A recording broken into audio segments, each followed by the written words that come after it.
Associates. I hope you're having a great day so far. I'm Jeff Stauffer, Community Relations Director here at the firm, and I'm glad you could join us for today's webinar, our Wellness Series Holiday Edition, and it's hard to believe this is our 4th year of doing this. We're very excited to have Dr. Michelle Fritsch with us again today. Michelle, how are you doing today? I'm doing well. Thank you so much. We're going to do something completely different today. Great. Difference good. And many of you know Michelle. She's led every wellness series presentation that we've offered over the last several years. A wonderful friend to Elville & Associates, and her work in retirement wellness has touched so many lives, and we're really thrilled that she's back with us. And today's presentation is going to be very interactive. We'll be unmuting everyone so you can share your thoughts and ideas. You can always use the chat and the questions panel if that's easier for you as well. If you'd like to follow along with the slides, you received them yesterday by email, and they're also available in the section marked handouts to download at this time. And you also receive a quick feedback email right after the presentation. So please take just a minute to fill this out. We really appreciate it. Your comments, they help us shape the presentations in the future, what works and what doesn't necessarily work, and we're always here to be a resource to you. And here at Elville & Associates, we do work with individuals and families every day with a focus on education, collaboration, and compassion.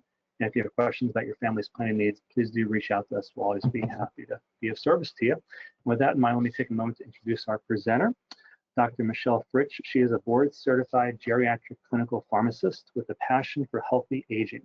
She specializes in medication use, prevention, and helping people navigate the transition into retirement. She founded Retirement Wellness Strategies, a concierge retirement wellness planning program, and co-founded Propel Comprehensive Wellness, which is part of our client care program here at Elville & Associates. And Michelle takes a whole person, holistic approach to health: physical, mental, emotional, spiritual, and social, all aligned with purpose at every stage of life.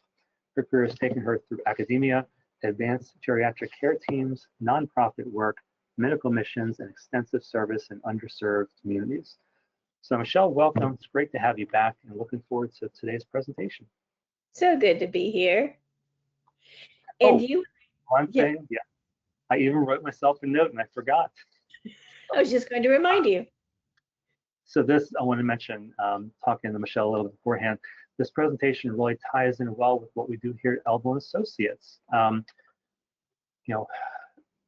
Everybody's unique, and they have different goals and values, and that kind of ties into what we do here at Elville & Associates with estate planning, and more specifically legacy planning. So estate planning is not really just a set of documents, a static set of documents that you do once and you set them aside for 20 years and you don't remember them.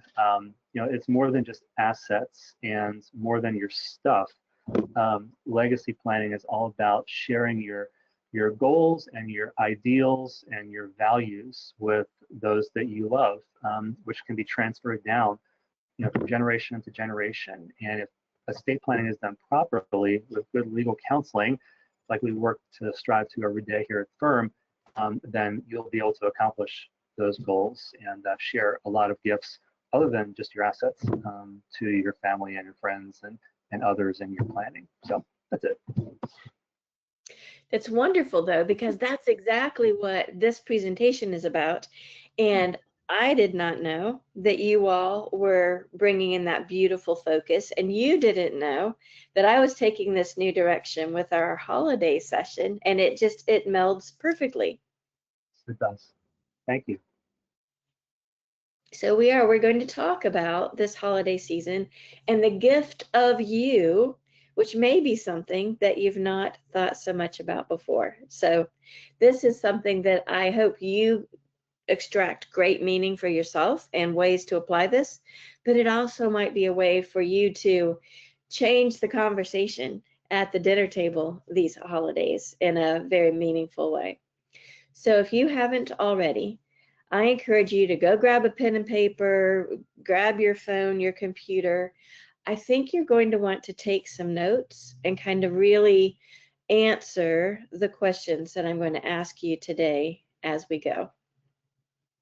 And as always, I love for these to be as interactive as possible. So at any point, if you have a point you want to make, if you want to ask a question, I encourage you to take yourself off of mute and to do that.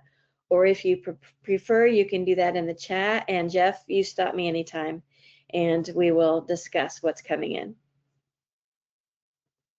Sounds good. So we all know that this has been a particularly interesting year with a lot of uncertainty, and a statement that I've always heard, but I feel like I'm hearing it a lot more here in these last few months, is money does not grow on trees. Have you ever heard someone say that? And it's very true. And so this is a pretty picture of a tree, but maybe this year, I know I can tell you some trends that, well, we've seen a lot of businesses close because at least the type of shopping that kept those businesses open has changed. And so people are shopping differently. And then a number of people who were thinking or are thinking about selling their business are on hold right now because, you know, with tariffs and other tax uncertainties and other things, they're just waiting to see what's going to happen before they make a change. Well, I'm hearing this among a lot of families this year as far as holiday gift giving as well, just with some financial uncertainties, maybe not going to go as big financially as they did before. So one concept to think about. Does that resonate with anybody that this year just feels different as you're planning your holiday shopping?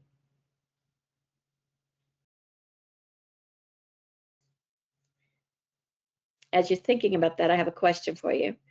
Do you find gift giving stressful? So please either come on and talk to us or put in the chat. Are you 1? Nope, it's easy breezy. I'm not stressed at all. Are you 2 or 3, stressed a little bit? Or are you 4 or 5? Oh my goodness, stresses me out to think about all the gifts that I want to give.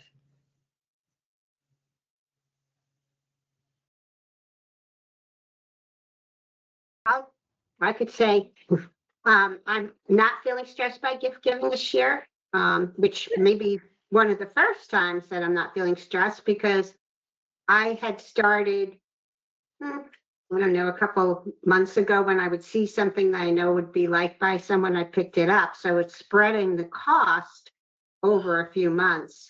And the other thing is, I guess, because everybody's been agreeable to limiting the gifts and also sharing what they really, really want a little earlier than 3 weeks before Christmas. Those are all beautiful strategies to make this less stressful. And you're not in with the throngs of the crowds trying to grab things at the last minute. Exactly. Thank you for sharing all of those. Great tips. A couple other 3s, so meaning a little stressed, I guess. All right. I got a phone call a few days ago from my mom, and she was obviously at a store that she thought would have things that my kids would want. Now, keep in mind, my children are adults now. Some of them are married, you know, in their 20s. And she was trying to get her shopping done. So it was every little bit I was getting a call or a text. Do you think they would like this? Do you think they would like that? So do any of you do that? Do you put pressure on yourself that I'm going shopping today and by the time I come home, it's going to be done? And do you find that to be a good strategy or a complicated strategy?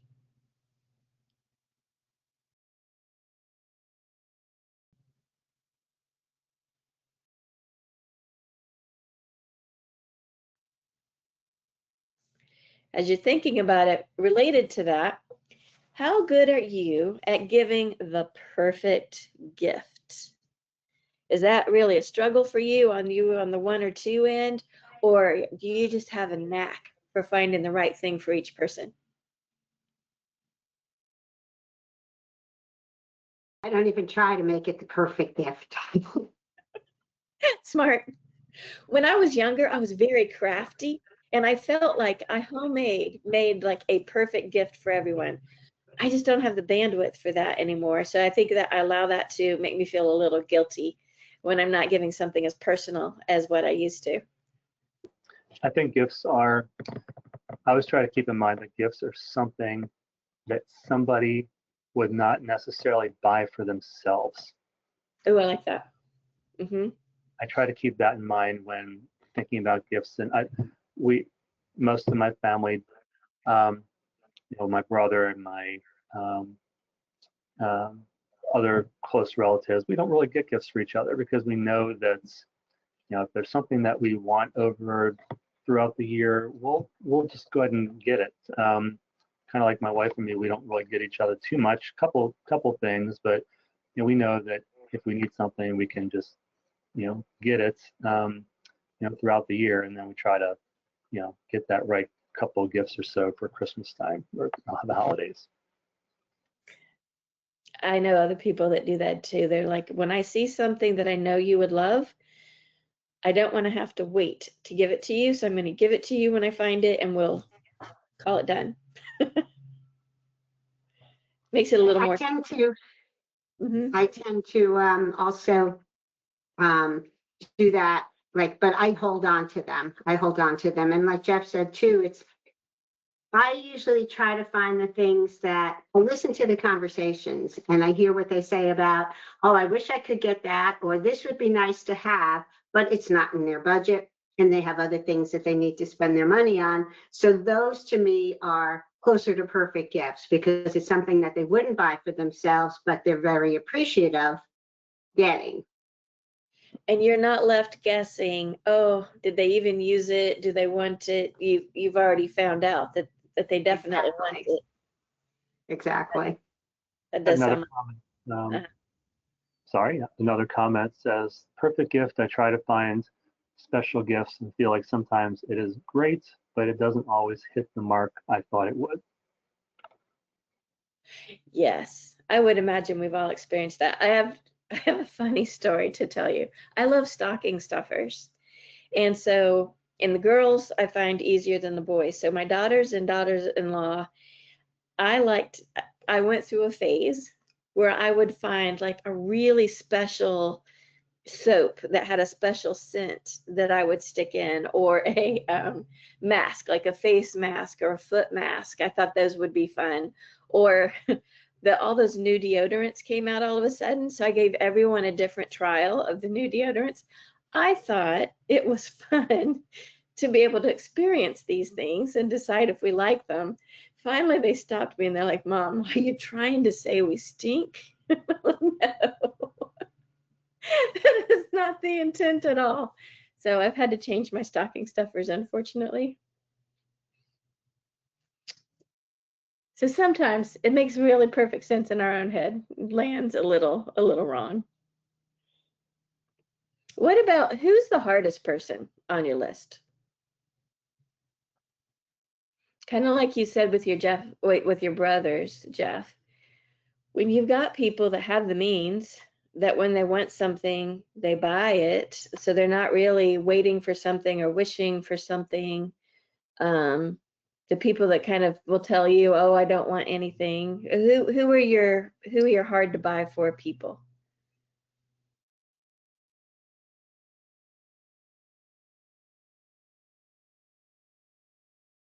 I think I might be the hardest on everybody else's list because there's not much that I need. I mean, after all these years, still trying to downsize into the smaller house, even that I don't need a lot of things. So I try to think of things throughout the year so that when it comes time for Christmas, because my birthday's 2 weeks after Christmas. So they all want ideas. So I try to think of things throughout the year and just jot them down so that when it comes, they'll have an answer. And I love Stephen King books. So my one daughter is every year she gets me the Stephen King book. So I never buy it for myself. I'm too big of a baby for Stephen King books. They scare me. I like that. When people have a theme of things that they like, that always makes it nice to be able to add to that thing, that collection that you know. means a lot to them? I feel like my parents are the hardest to buy for because over the years I've been giving them a lot of gifts. They have a lot of stuff, so what else do I give them? But then I feel like I get in the same rut of giving them the same thing every year. It's like, oh, that worked good one year. Mm-hmm. And then I feel like, oh, I need to come up with something new. I get that. With my father-in-law, it's been a golf shirt for decades. Poor man. Imagine how many golf shirts he's swimming in at this point. For about 20 years, I got my parents, and now my mom. My dad passed away about 8 years ago. About 20 last 20 years, I've gotten them a German nutcracker because they have collected those since I was a little kid, and so they always. My mom always opens it up and she knows what it is. But I did not get that for her this year. I got her something different. So I'm thinking of putting the gift in a nutcracker box, one of the Steinbach boxes. Uh-huh. And oh, okay, which one is it this year? And it's gonna be something completely different. So I think I'm gonna do that. I like that idea. I like that too. Well, you have to share with us all what the reaction is. That will be fun. I went through a phase with my grandfather, who was somebody who didn't need anything. I would find him the strangest gift throughout the year. And it was never big, never expensive, because this was kind of in my high school and college kind of years. But I got him like fuzzy duck slippers one year. I got him this muscle massager that was kind of interesting. I got him a Beanie Baby back when those were popular. I got him an M&M dispenser. So that was fun just because he would be anticipating what crazy thing did she find this year.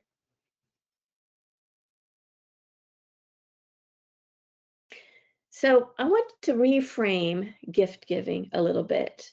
And somebody said sometimes you give a gift and it just kind of lands wrong. You know, you spent time and effort and money to obtain it, and then it turns out it's not what they wanted. What is something that you know is going to have impacts?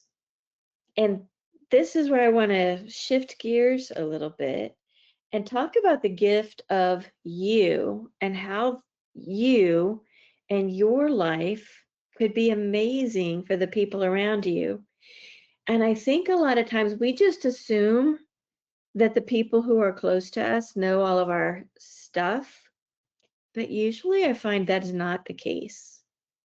And so I'm going to ask you some questions, and I would love for you to take a few minutes to really let these sink in and think about them and jot down some notes as to your answer. So here we go. Thinking about if you and all that you have to give were the perfect gift for the people in your life. What has been the greatest accomplishment of your life so far? And again, I want you to take a little bit to think about that, because probably, 10 or 20 or several hundred things come to mind. So I want you to whittle that down. What would you call the greatest?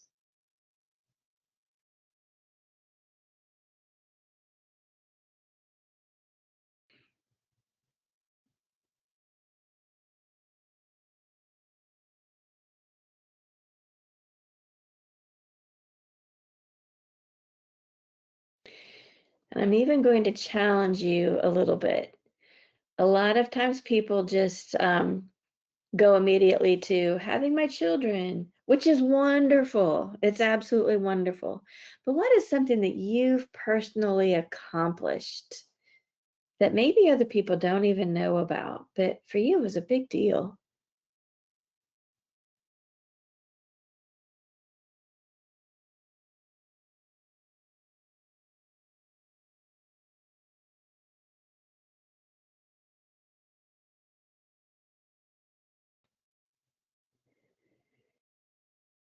Are we ready for another one, or are we still writing?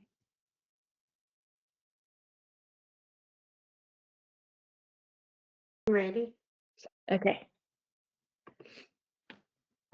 Was there a time when you were like, oh, this is going to go horribly? We're headed down a slippery slope and something bad's going to happen. And instead, something changed the situation and it ended up being something very good.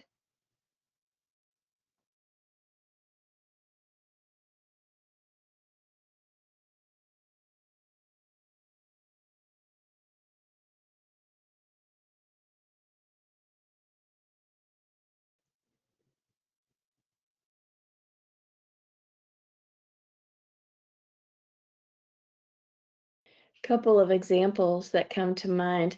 I'm thinking of some people who've lost a job, and that felt like disaster. And it just opened the door to a new job, a new opportunity. Another one was maybe somebody got transferred to a new location, and for the family members, we're going to have to uproot, go to different schools, go to, maybe the spouse is going to have to find a different job, find a new community, and get to know people all over again. You have to leave your friends. It can feel like a disaster in the making. But yet, when they get there to the new place, it opens a whole world of good outcomes that they wouldn't have seen coming. I think probably everyone has had some of these in their life.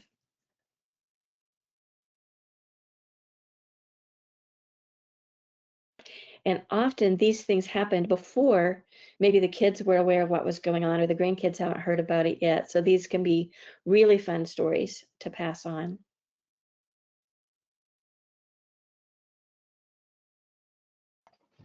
There's a line from a Tom Petty song. It's one of my favorite lines. It's most of the things I worry about never happen anyway. So I always think about that because it helps me stay in the present and not worry as much about what's going to happen in the future, because a lot of things that we concoct in our heads as being issues or challenges aren't really that. It's just our perception of things and our way of thinking.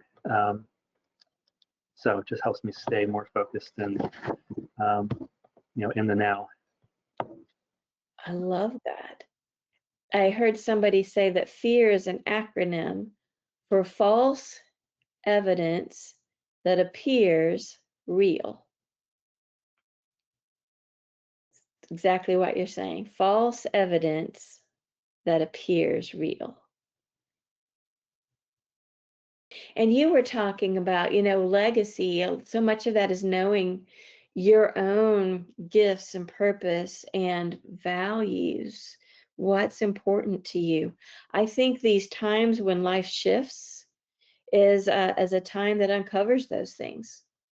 You kind of go back to your roots. What is the core of who you are and what you want your life to be about? And you make decisions at the core of your values when things are shifting underneath you. Would you all agree with that?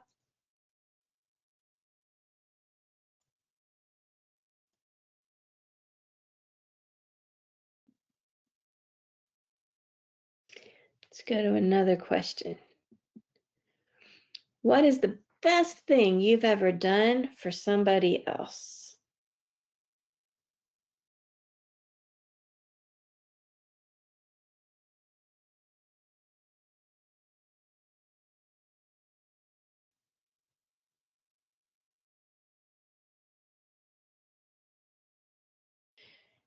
And I'm going to brag on someone who often attends these. I can't see the list to know if she's on here today, but she reaches out to about 170 people every day. She sends them all the same message, a little quote or a picture or a pick-me-up of some kind. But 170 people know that somebody's thinking about them every single day. What a gift. Michelle, have you found that I know some people like this in my life where they are givers. They love to give of themselves and they give different things, whatever it might be. But these types of people are sometimes have the biggest challenge or issue with accepting something in return, accepting a gift themselves. Very true. Very true. I've seen that a lot. You mentioned at the beginning that my background is in geriatric primary care. So I've done a lot of getting to know families of people who are in their 70s, 80s, 90s, hundreds, well into their hundreds. And we see that a lot, that the one that was go, go, go, giving to everyone else, when something happens that they can't stand up and make the meal, at least for a few days, maybe they broke their leg or they're declining to the point that they can't be the one that's orchestrating everything for everyone else. Many times they've had the hardest time accepting that their giving days are over and or not over, but different, and now they need to go into a receiving mode.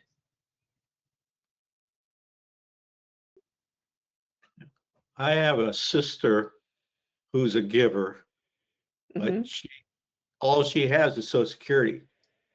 And she's very challenged at managing her money, and it's so difficult. We don't need things from her. And she just keeps buying, and she's been in debt, and it's been a roller coaster for her. And even this late years, it's just continued challenge. It's just that important to her that she would put herself in debt to be able to give. Interesting. Yeah. I heard from somebody who said that their goal in life, and they're not in this financial situation right now, but their goal in life is to have an irresponsible fund.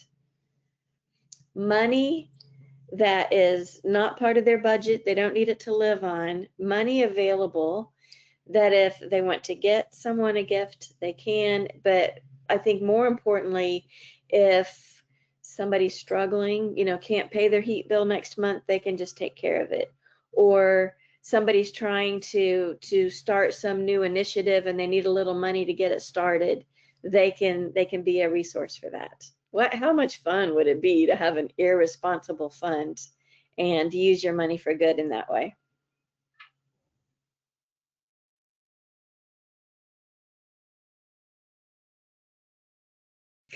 Next question. What's the best thing someone else has done for you?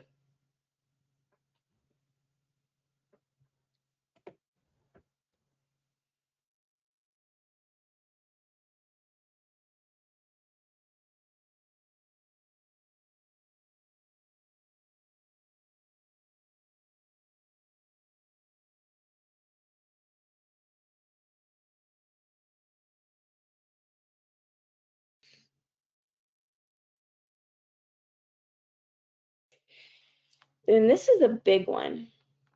If you could start your life again, knowing what you know, what is something you would change?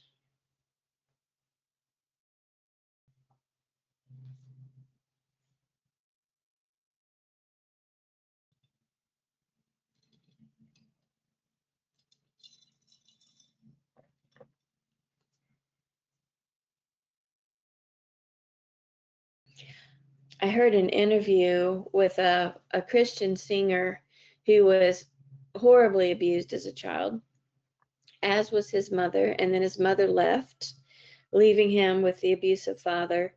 So just things were bad. Things were atrociously bad for a really long time. And someone asked him this question, and he actually said he's given this a lot of thought, and he wouldn't change any of it because he wouldn't be who he is and have the people around him that he has now and the opportunities that he's living now. None of that would have happened without that really horrific childhood. Oof.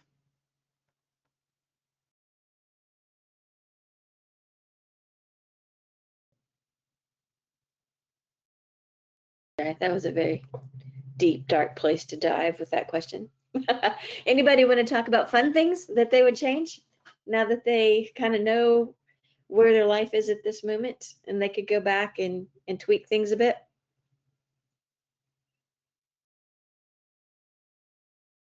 I would go to college after high school instead of waiting until I was older, only because I think of all the things I missed in nursing that I wouldn't have missed had I been younger and not had family, the experiences and the knowledge I would have gained. But I wouldn't have had the family I have and the life that I had if I had done that. So it all worked out well. It's just not what I had initially planned when I was a kid. I bet your perspective in nursing school, though, was so much richer because you had some life under your belt. It was very different from the traditional students. Yes. And, you know, we found at the beginning, they thought us non-traditional students were out of our league.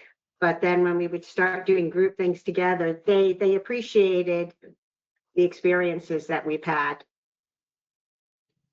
I bet they did. I bet it just added such a depth to the learning and just a perspective, you know, that a 20-year-old wouldn't have. Well, and we appreciated hearing what the younger people thought because Yeah. they had new ideas. That's it. That's a good combination. Mm-hmm. I like that. Thank you.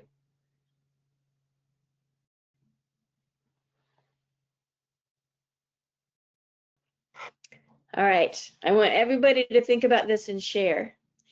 If you were stuck in an elevator with a couple of people, what is something that you could easily teach them with no preparation, no special supplies or tools?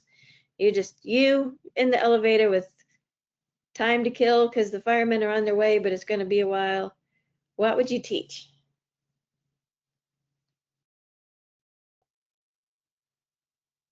It doesn't have to be deep. It can be silly.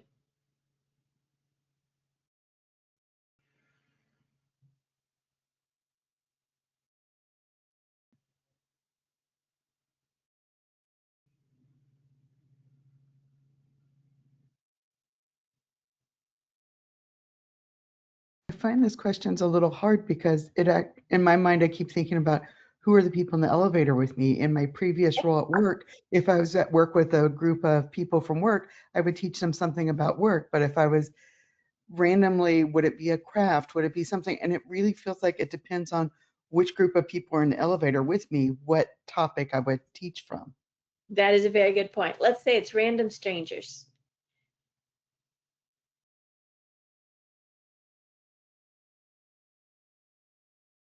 Random strangers, I would probably pick some sort of cooking thing or something, or craft or something like that. But and then I feel like, how would I get the conversation started?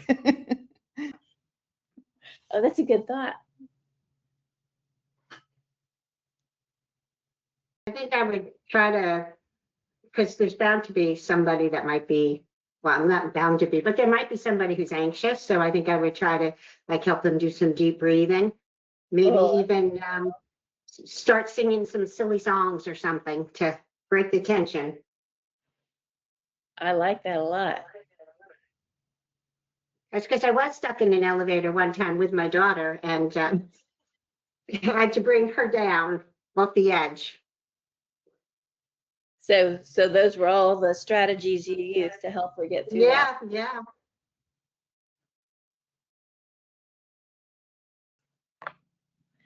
I think I would help people sing a song in a round. I think it's so much fun when we can coordinate either harmonies or singing around and just a simple song. And people feel less self-conscious when they're limited audience. True.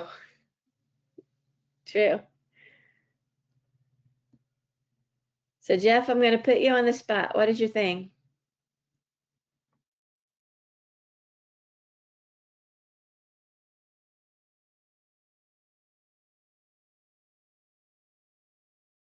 You might have had to I'm step away. talking to myself here, muted. It's actually somewhat personal, so I probably will opt not to share this one. So I'm overall an open book. But there's something special that you would share. Even wasn't stuck in an elevator, but I had some time, unexpected time with a woman who was a nurse and a real estate agent. So fascinating person. But we were sitting there waiting for another person to join our group. And she just casually mentioned that if you've got raspberries or blackberries or berries that you want them to last longer, that you just rinse them with white vinegar water and then let them dry and they'll last much longer. And that was just a little off the cuff comment she made. And I've been doing it ever since. And my raspberries last at least 3 times longer than they did before. So I think we don't even realize sometimes things that we consider simple can be really impactful and helpful to other people.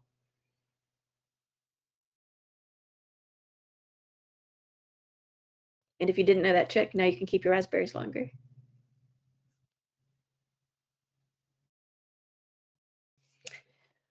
I want you to know that if you've kind of followed our journey with Propel, you know that we've got a real passion that as people wrap up their career life, that they've got a solid plan for that legacy, just like Jeff was talking about, and the Elville and Associates has been talking about, that who you are and what you have to offer goes beyond what you're able to provide in the workplace. But so often we get a lot of personal affirmations in the workplace. We develop a set of skills that has real value. And so our self-identity can get wrapped up in our work.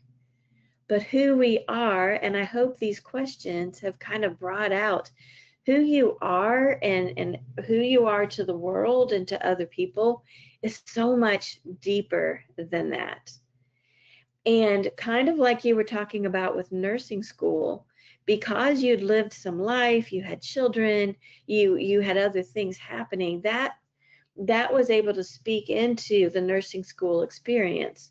You had seen people injured and you had seen illnesses more so than the ones straight out of high school. And so you could apply all of that to your learning. So imagine you've had a full career to build skills, but also that have shaped your perspective, have helped you determine what are your personal core values that you use to make your life decisions. What have you learned that uncertainty can come, something that looks like it's going to be disaster and it actually turns into something good? You've lived that where other people maybe haven't. You've got the perspective of the ways that you've been able to positively impact other people, probably at work, but way beyond that as well, and how other people have positively impacted you. And so you have something so unique and special that you're bringing into your years ahead that people can benefit from. Certainly your own family. Again, I mentioned earlier, sometimes we think our family knows all our stories. Usually they don't. And they love the opportunity to hear them. That's the gift of you, the experiences you've had, the perspectives that you've gained. You're not going to bore anybody. They want to hear this. They want to know you more deeply. And for those people on your list that they don't need anything, having this conversation where you both share these sorts of elements of who you are and the experiences that you've had that have shaped you, those really honest, deep, good listening conversations are way more valuable than some gift you buy with money. And I believe our society is in a it's always been true, but I feel like we need people who've been around the block a few times speaking into the troubles that we have in our world. And we all have different things that bother us the most. So uncovering that, where do you want to take all of your unique, wonderful skills and impressions and feed it into being one of many people tackling a problem in our society? Because I think you all will see, I'm assuming you know my story, you might not.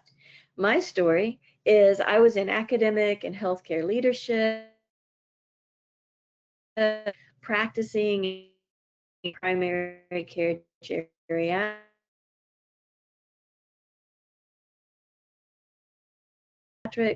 and I started noticing mentors of mine and leaders in the community, being in charge of all the things around them. And then suddenly they didn't know who they were anymore when they weren't at work anymore.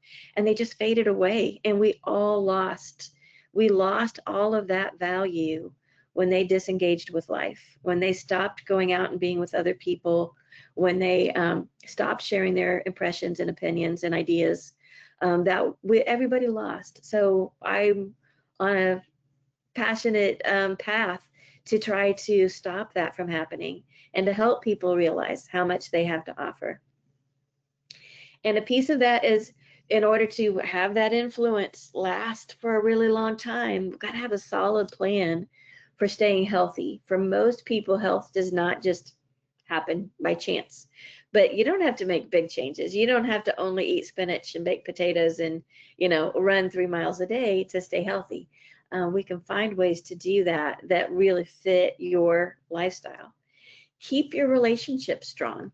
A lot of times while at work, people are so caught up in the relationships in the workplace, and that's a lot of the hours of your awake hours of the day are going to work, being at work, coming home from work. When those people are still at work, who are your relationships, and expanding that whole social network, knowing that you still are deeply relevant, but how do you express that in new ways? How do you stay mentally sharp when you don't have a schedule in front of you every day and a series of meetings to attend? And how do you help your family be prepared for the years ahead so that they don't fall into chaos as soon as something happens? So that this is our passion, is all of this, because we believe in the gift of you and the gift of your legacy. So very much in line with what Jeff said at the beginning, I've got 2 more questions for you that I think are just really important as you think about how you're going to give of yourself, or how you can give of yourself in the years ahead. So who are the people that you want to impact the most? And how would you want them to remember you?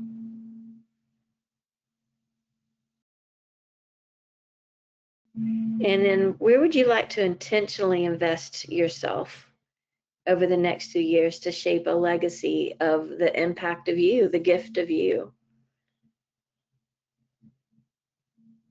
These are very deep questions, but if anyone's having thoughts that they'd like to share, or clarifying questions they'd like to ask, I'd love to hear from you.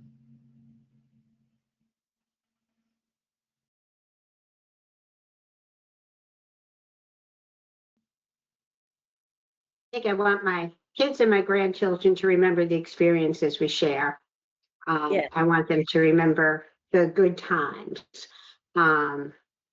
About the next few years, well, I'm very involved with the church I go to, and we are looking into, we have quite a bit of property, and we're looking into finally putting a development of affordable housing on that property.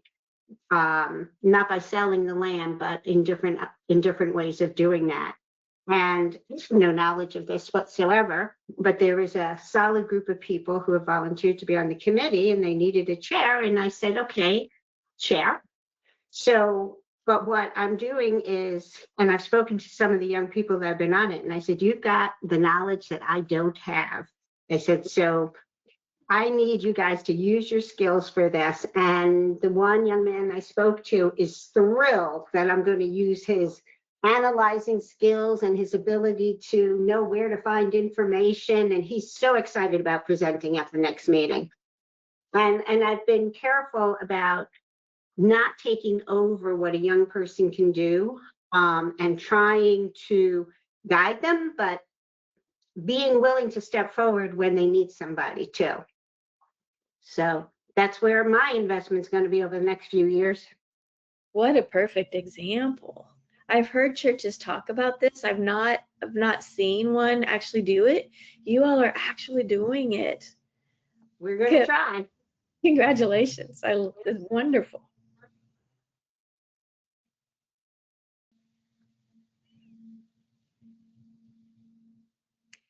Is this something that you've thought about before, or that what a gift you are, your life, your experiences, your values, your perspectives? I think sometimes people don't realize just how unique and what a tremendous impact they can make at all ages and phases of life.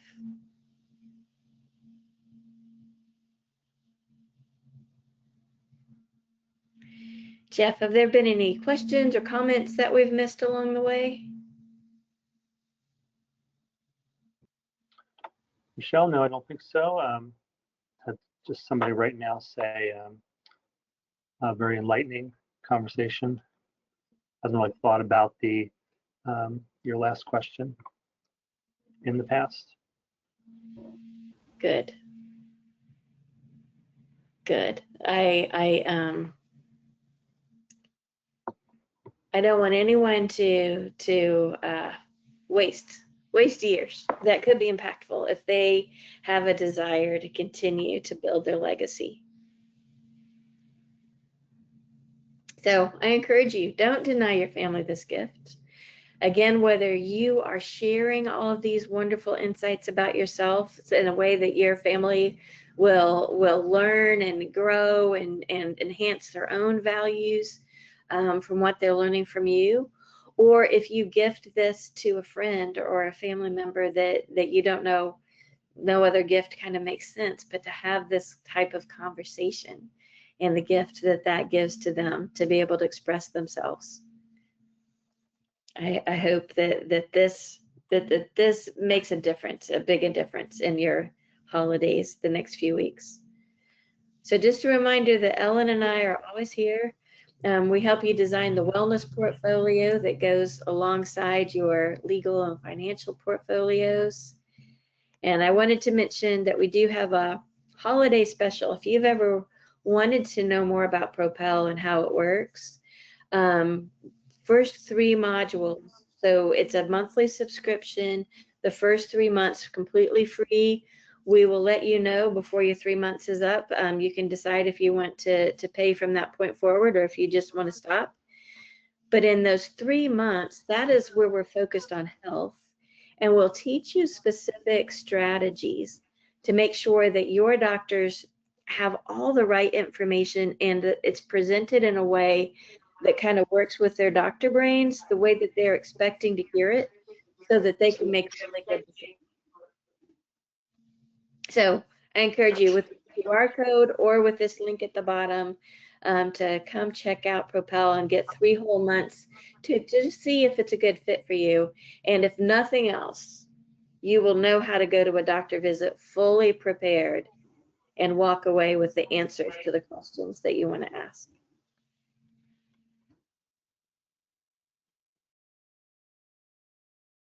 Okay. Michelle, thanks so much. What a powerful, a couple people actually say enlightening is the operative word there, presentation. And we believe here at Alvin Associates, we believe very strongly in the power of Propel and Michelle and Ellen's work, which is why we offer it at a discount as part of our client care program here at the firm. So I encourage you to take a look and reach out to Michelle with any further questions.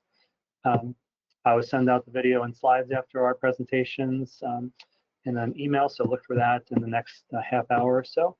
And our webinar series continues. We have in December On the 2nd, I'll be talking about our client care program, and it's a great time to sign up and become a member for 2026, so you can take a full year's advantage of all the benefits that we have to offer.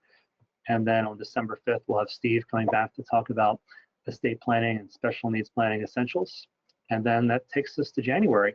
We've got some great presentations in January, including our good friend Kelly Nelson. She rivals Michelle as one of our greatest friends here on the webinar series. She'll be talking about Maryland Able accounts. And then Steve is going to be back on January 23rd with a brand new presentation. It's called Estate Planning is About Love.